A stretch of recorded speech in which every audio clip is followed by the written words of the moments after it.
Guys, it's your girl Mimi the Influence, finally back again with a moment with Mimi, and today I'm going to give you guys five signs to know that you are going through a breakthrough. So stay tuned. So number one is the part that we all hate, the breakdown. This is the part where you are feeling so low, nothing is going right, nothing is making you happy, everything is wrong, you break down, you're crying, you're at your lowest point, or at least you feel like you're at your lowest point.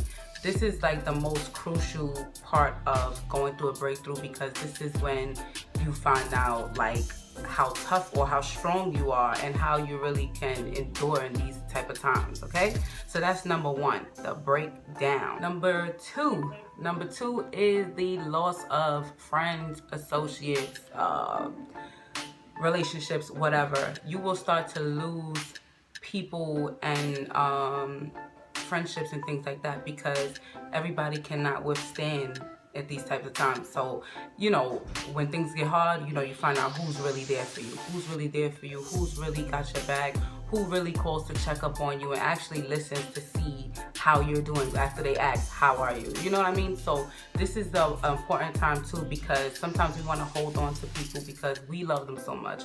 But if they're not giving us the same love in return, it's more detrimental to you than it is to, you know, anything. So when you're going through this part of the breakthrough, you have to realize that sometimes you have to let people go, not because you want to or because you don't love them, but because they might not be giving you what you need in return. Okay, so that is number two, the loss of friends and situations, or acquaintances and associates. That is number two. Number three is you will start to experience, you will start to kind of see more temptation. Like temptation will seem so appealing to you. So those of you who deal with like alcohol control issues, things like that, substance abuse, things like that, it will all start to resurface. And you probably never seen it before. When you were focused and you was doing your thing and you was happy or you was in love and things were going great, you didn't see it before, you didn't need it. But now that you feel like you're at this lowest point, all of this temptation is seeming so appealing to you. I even myself, when I went through a breakdown like a year ago, I experienced like just going out, doing a lot of drinking and getting wasted, things like that, and it didn't help me physically, mentally, emotionally, nothing. Because when you sober back up, everything is still going on. Life is still moving. So temptation, the devil loves idle time. You know, you're not doing nothing, you're depressed, you're home all the time,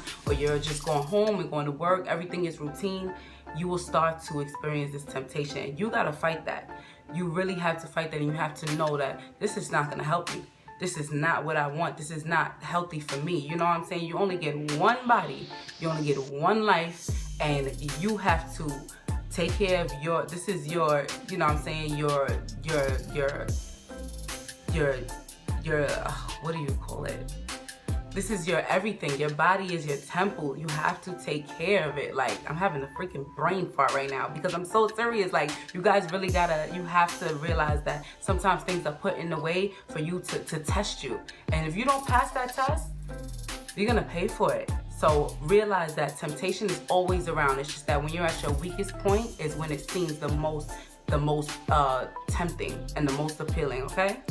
So number four is also very important too, because at this point you will start to become uncomfortable, like very uncomfortable with things that you were once comfortable or content with doing.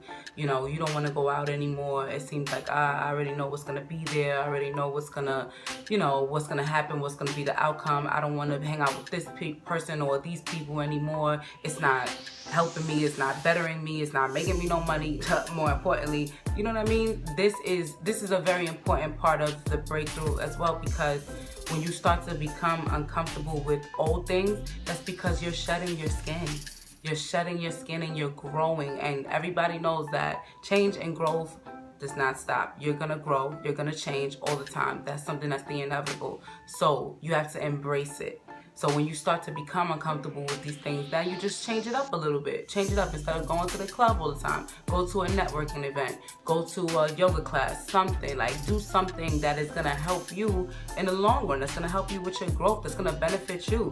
I know sometimes it seems like you know, if we say no to our friends or we say no to our family, you know, oh, I don't want this person to be mad at me. But sometimes you gotta forget about that. You really have to forget about that, because at the end of the day, everybody's gonna do for them. Nobody's gonna help you grow. Nobody's gonna help you get to the next level in your life. And you can't level up if you're scared to grow. You can't level up if you're scared to shed that skin, all right? So that is number 4, becoming uncomfortable, okay? Very important. And last but not least, number 5. Number 5, after you have gone through all these things, you have went through all the steps of this breakthrough that seems like it's never gonna end, you will finally, if you embrace the breakthrough and the change and the growth, you will finally feel at peace. You will feel like this sense of calming, like this very calming, like you come to this very calming place in your life. And it doesn't mean that you're stagnant or you're staying still. It just means that you're at a place where you're content with your growth and you're content with losing people and growing and getting to the next level and things like that. So when you feel at peace, like in the Bible says, peace, be still. Yeah, be still so you can get some peace, okay? So be still, calm yourself, actually open your eyes, open your ears, listen to your surroundings, see your surroundings, see things for what they are and not what you want them to be. Because I'm a big firm believer, and sometimes we see things for what we want them to be. Like, oh, this is really not that good, but I want it to be good. I believe it could be good. I believe it could become good.